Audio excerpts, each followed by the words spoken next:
Bonjour et bienvenue une fois de plus à notre chaîne Le Retour aux sources. Aujourd'hui, j'ai un point d'ombre à soulever sur la situation du peuple Israël en Égypte, selon le récit qui nous a été présenté dans la Bible. Il faut déjà comprendre que nous sommes ici pour faire une distinction entre ce que les hommes ont raconté et ce que Dieu a effectivement fait. Parce que nous ne devons pas confondre tout.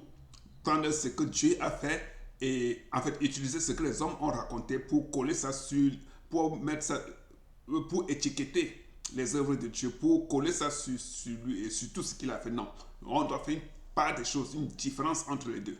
C'est ce que j'essaye depuis que nous faisons nos diffusions de vous présenter pour que vous compreniez exactement qu'est-ce que les hommes ont fait et qu'est-ce que Dieu a fait. Parce que les hommes, généralement, ils ont beaucoup commis des actions horribles et énormes.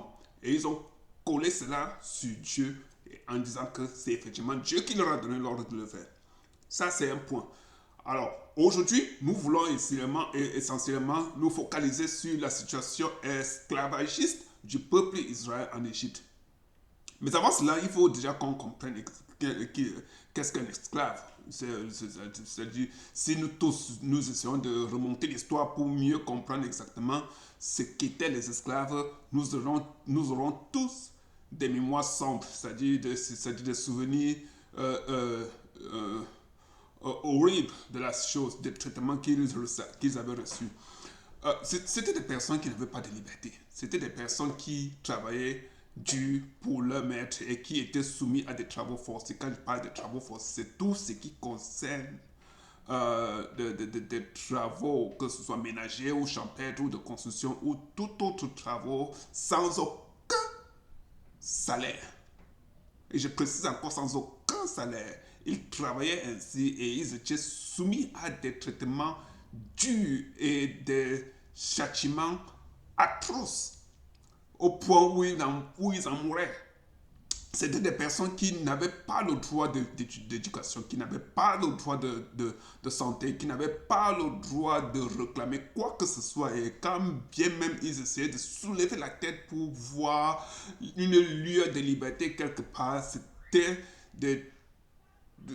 On les maltraitait durement et parfois même ils mouraient. Oui, ils mouraient tout simplement par des méchancetés de leur maître. C'était des personnes, on arrachait leurs femmes, on violait leurs filles, leurs femmes, on les violait. Quand ils avaient même des enfants et que ces enfants grandissaient, ils ne pouvaient pas vivre allègrement dans leur famille, c'est-à-dire avoir une joie de vivre. Pourquoi? Parce qu'ils étaient face à des horribles traitements. Voilà qui étaient des esclaves. Et c'était des personnes qui aspiraient à la liberté, qui cherchaient à être libres, à sortir de traitements atroces de leur maître pour être complètement libre et participer à donner une contribution à l'évolution de la société, c'est-à-dire donner leur part de point de vue. Et quand même on essaie de regarder les pays qui ont vécu l'esclavage, dans les villes où ils partageaient ensemble, avec les maîtres, ils étaient dans des quartiers lugubres, des quartiers sales, des quartiers qu'on considérait en fait comme étant de ghetto, je ne sais pas ce que ça dit. Oui, c'était des personnes comme cela, il n'était pas permis de partager les mêmes rues avec leur maître, de partager les mêmes écoles avec les maîtres si il était question qu'ils partent à l'école, oui, qu'ils peut-être... non, même avant qu'il y ait cette liberté, il n'y avait absolument pas de raison de... Si on attrapait quelques esclaves en train de lire, on devait les punir. Et la punition qu'on leur donnerait, effectivement, devait être si dure qu'ils regretteraient de toucher encore un livre pour lire. Voilà qui étaient des esclaves et voilà comment nous pouvons donner comme description sommaire sur la situation des esclaves. C'était des personnes, même parfois, quand ils mangeaient, ils n'avaient pas le même type de repas alimentaire que le maître. Oui, bon, s'il faut un peu essayer de caricaturer la chose, on va dire qu'ils mangeaient des débris, ils mangeaient des choses qui étaient peut-être données aux chiens, aux animaux, je ne sais pas quoi d'autre attribuer à cela? Oui, voilà comment est-ce qu'il était. C'est-à-dire un régime alimentaire propre, sain. Il n'était pas permis de l'avoir. C'était comme ça que les esclaves vivaient et comme ça qu'ils devaient être pour leur maître. Voilà la situation de l'esclavage. Voilà la situation que nous connaissons. Ah bon, je ne veux vraiment pas entrer plus en profondeur pour qu'on voit exactement ce qui s'est passé parce que ça susciterait vraiment de colère pour beaucoup d'entre nous. Si je fais cette description sommaire de l'esclave, de la situation esclavagiste, hein, c'est beaucoup plus pour revenir sur ce que la Bible dit au niveau de l'Exode, chapitre 1. Et lorsqu'on lit Exode chapitre 1, c'était pratiquement le même traitement qui était donné aux Israélites, selon le récit biblique. Et effectivement, dans ce récit, on comprend qu'ils souffraient, qu'ils étaient soumis à des travaux forcés, ils n'étaient pas permis d'avoir une quelconque sorte de liberté. Ils avaient des maîtres d'esclaves au-dessus d'eux qui les frappaient et qui leur donnaient de faire des tâches dures. Et la Bible nous précise que c'est grâce aux travaux qu'ils avaient accomplis que l'Égypte a pu construire la ville de Ramsès. Vous comprenez un peu la situation dans laquelle ils se trouvaient. Et c'était aussi des personnes qui travaillaient sans salaire. Voilà comment un esclave est considéré. Il n'a pas de salaire. Si même il essaie de réclamer un salaire, c'est des punitions rudes qu'on devait leur attribuer. Voilà comment l'esclave est considéré. C'est pratiquement la même description qui est donnée au niveau de la Bible et sur la situation des Israélites en Égypte. Mais ce qui est particulier sur ce que nous considérons comme des esclaves en Égypte, c'est l'audace que ces esclaves ont de pouvoir réclamer. Oui, de pouvoir réclamer. Tellement ils étaient dans une situation horrible que Dieu, du haut des cieux, prend la décision de venir les délivrer en envoyant un libérateur qu'on appelle Moïse, de venir les délivrer du joug des Égyptiens. Donc vous imaginez un peu le type d'esclavage qui était tellement rude au point où c'est Dieu qui décide de venir les délivrer. Dieu qui décide de descendre lui-même et d'envoyer quelqu'un pour venir les... Dieu qui décide de descendre, je précise, ça dit quand je mentionne l'aspect de Dieu, c'est pour signifier comment il en souffrait.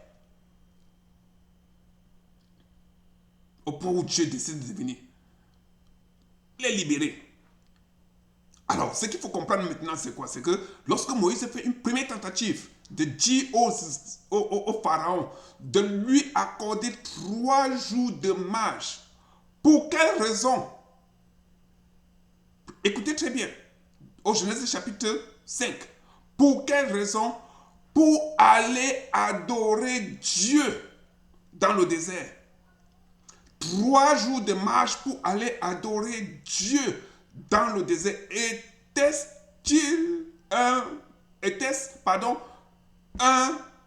Une action de libération ou une action d'adoration? Première question qu'il faut se poser là-dessus. Parce que si effectivement ils étaient en esclavage, Moïse ne mentionnerait pas une adoration quelconque. Ou peut-être il a utilisé adoration comme prétexte. Parce que dans tout l'argument que Moïse présente au Pharaon, c'est pour l'adoration et rien d'autre.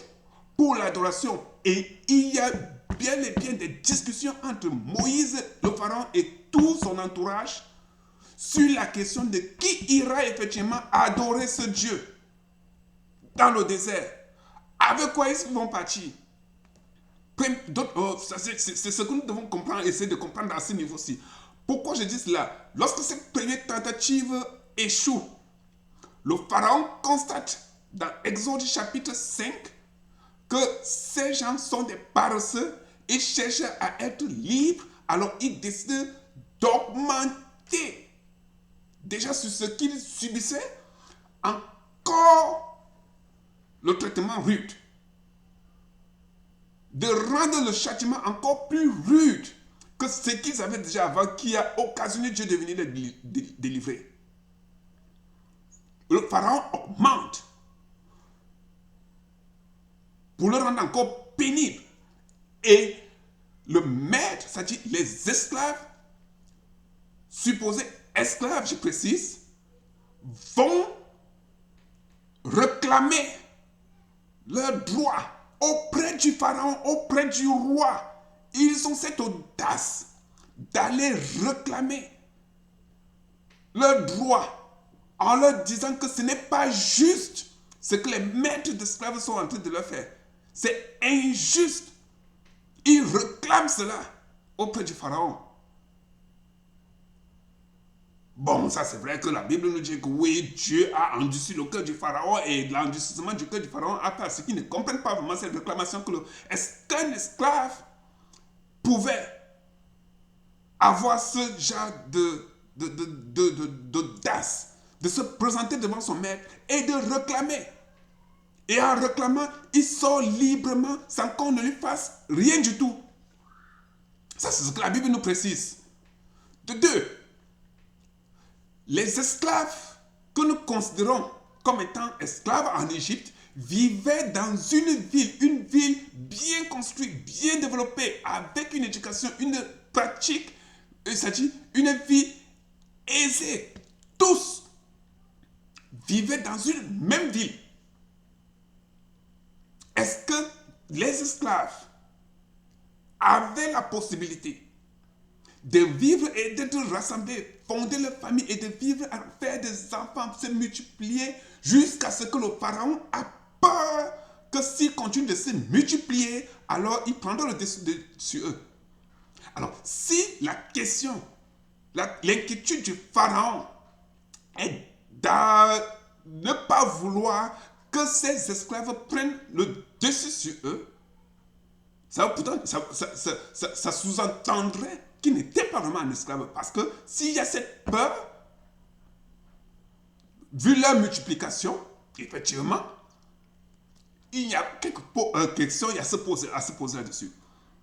Ce qui est important de comprendre ici, c'est quoi? C'est que l'esclavage des Israélites en Égypte leur donne la liberté de former une armée.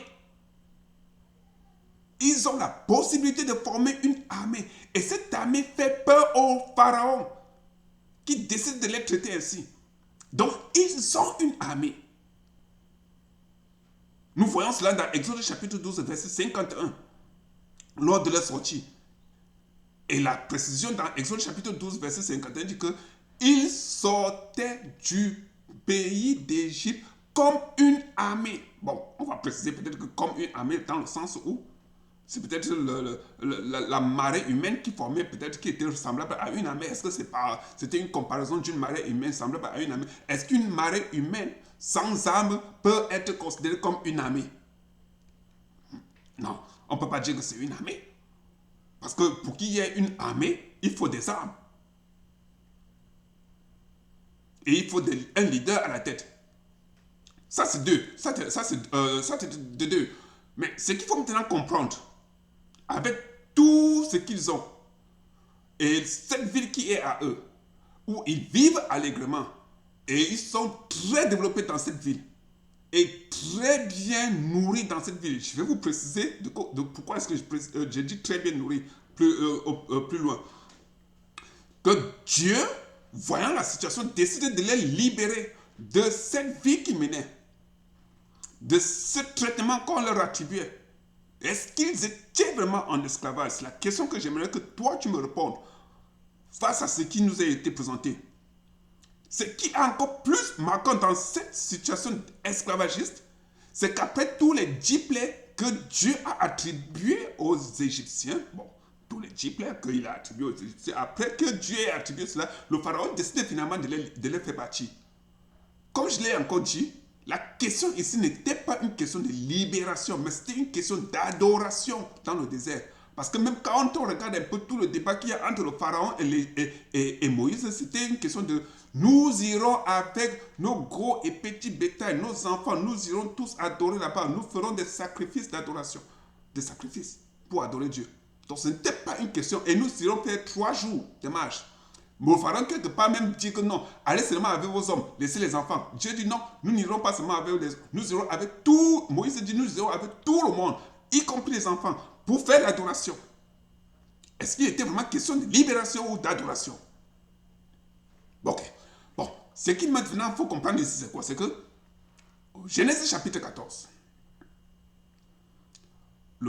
finalement, ils sont libérés et ils sortent comme une armée, comme je l'ai précisé dans Genèse, Exode, pardon, j'ai mis une Genèse, Exode, comme je l'ai précisé dans Exode chapitre 12, verset 51, au verset 14, chapitre 14.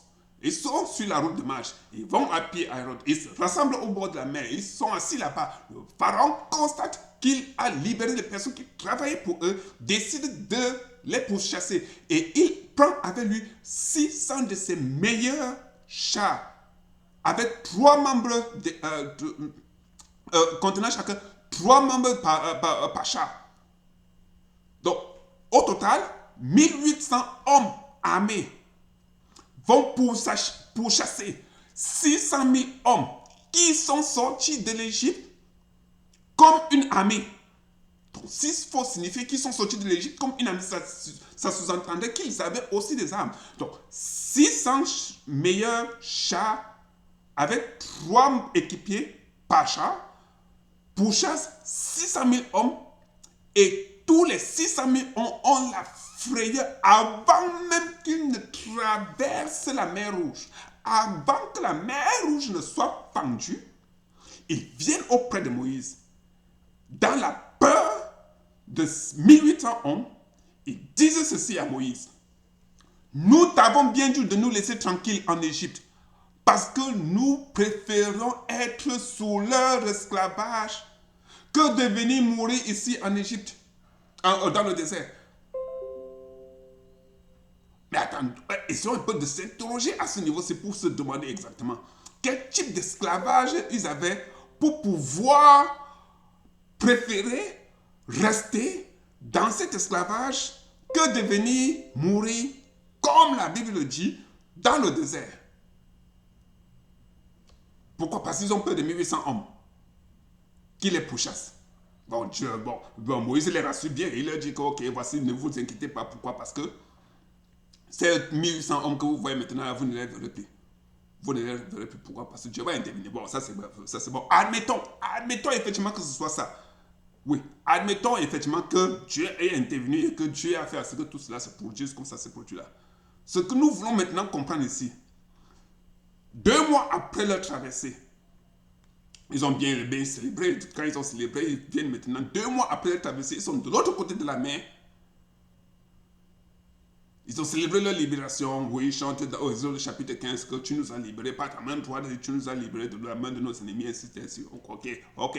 Admettons qu'il y ait vraiment une libération de la main de leurs ennemis et qu'ils étaient vraiment en esclavage et ils ont été libérés comme on a dit là. Qu'est-ce qui se produit maintenant 2 mois après leur libération? Exode chapitre 16, il est bien précisé ceci. Quand ils commencent à avoir faim, tenez compte à ce niveau-ci que lorsqu'ils sortent dans Exode chapitre 12, ils sortent bel et bien avec tout leur bétail, gros et petit bétail. Ce qui fait qu'ils avaient suffisamment de la viande à manger. C'est bien précisé dans Exode chapitre 12 que c'était suffisant. Ils ont pris au point même d'aller dérober les biens des Égyptiens pour partir. Donc ça veut dire qu'ils ont eu le temps de sortir avec tout leur bétail, gros et petit. La seule précipitation qu'ils ont eue, c'était qu'au niveau du pain, la farine qui n'a pas pu se lever. Pourquoi? Parce qu'ils n'ont pas mis la levure pour que cela puisse se lever. Le pain, ce n'était que la seule précipitation. Mais ils ont eu le temps de tout rassembler. Et après avoir tout rassemblé ce qui est à eux, ils partent maintenant dérober les biens des Égyptiens et sortent avec. Ils ont eu tout ce temps-là. 2 mois après, on veut me faire comprendre que tout ce qu'ils ont mangé est déjà fini. Dans le désert, au point où ils ont soif et faim, ils ont faim de la viande. Et il précise ceci à Moïse. Quand nous étions en Égypte, nous nous rassasions devant les grosses marmites de viande. Mais les esclaves que je décrivais tout à l'heure sont tellement à l'aise au point de se réclamer, retourner en Égypte pour manger les viandes qu'ils avaient l'habitude de manger. Et Moïse les a fait sortir pour venir souffrir et mourir là-bas dans le désert. Pourquoi? Parce qu'en Égypte, ils étaient à l'aise. Mais nous parlons là de la libération. Les esclaves qui soupirent après la libération veulent absolument retourner, vivre, rester dans cette condition d'esclave. Il y a un peu quelque chose à se demander cela. Quel type d'esclavage cette personne-là recevait en Égypte?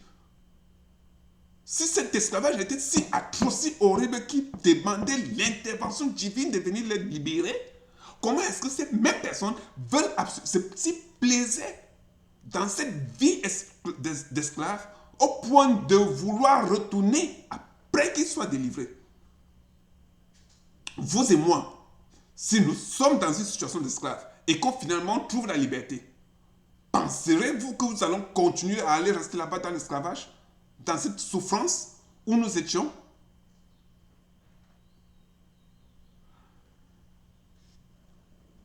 Nombre chapitre 13. Moïse envoie des espions. Et regardez la ville où ils vont, c'est-à-dire le pays qu'ils vont prendre en possession. Et quand ils reviennent maintenant de retour, qu'ils font 40 jours, vraiment, ils reviennent, ils voient vraiment tout ce qui est, comment le pays se présente, ils font le rapport.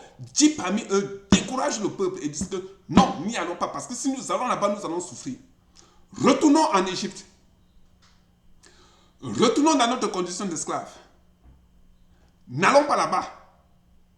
Au point de vouloir lyncher Moïse. Pourquoi? Parce que Moïse les a fait sortir de là où ils vivaient bien, là où ils étaient à l'aise, là où ils étaient bien nourris, là où ils avaient tout à leur disposition pour venir mourir dans le désert. Lynchons-le et retournons en Égypte. Ils étaient sur le point de le faire. Nombre chapitre 16. Corée prend avec lui 250 personnes qui forment une révolte. Et cette révolte était de faire quoi? C'est-à-dire de faire ce qu'on appelle généralement en notre terme ici là, quel est le nom qu'on donne souvent? C'est-à-dire l'insurrection. De faire une insurrection pour arracher le pouvoir à Moïse et reprendre le peuple, la commande pour retourner en Égypte. Pourquoi? Parce que Moïse est en train de les conduire vers la perte. Une libération qui n'est pas acceptée par le peuple. Pourquoi? Parce que ce peuple préférait vivre là où ils étaient à l'aise, là où ils avaient tout à leur disposition. Et ils créent donc une insurrection pour arracher ce pouvoir à Moïse. Deuxième tentative de vouloir lyncher Moïse qui a encore raté. Mais je veux comprendre entre nous, vous et moi, je veux comprendre quelle était cette situation des esclaves en Égypte qui, après qu'ils soient libérés, préféraient retourner pour vivre et rester dans cette situation, rester dans cette vie misérable où ils étaient à l'aise, ils mangeaient à l'aise, c'était de gros morceaux de viande. Mais ici, on les fait mourir. Pourquoi? Parce qu'ils étaient dans le désert. Et non seulement les fait mourir, aller même jusqu'à créer des tentatives d'insurrection et vouloir lyncher leur leader. Quelle était la question que je vous pose? La situation véritable de ces Israélites en Égypte. Était-ce une situation où ils vivaient allègrement ou une situation d'esclaves, comme cela nous a été décrit? La question que je vous pose, c'est à vous de regarder tous ces faits que je vous ai présentés et de tirer vous-même vos propres conclusions. Merci encore de votre temps et j'espère vous retrouver la prochaine fois. Pourquoi encore je le dis? Tout simplement parce que notre histoire est plus importante que l'histoire des autres. Ton histoire à toi, de là où tu viens, de tes origines, de tes ancêtres, est plus importante que l'histoire des autres peuples. Donc, quelle est ton histoire à toi? Et c'est ce que tu dois absolument prendre du temps pour réfléchir là-dessus et savoir ce que tu vas transmettre à tes enfants. Merci, comme je l'ai dit une seconde fois, et j'espère te retrouver la prochaine.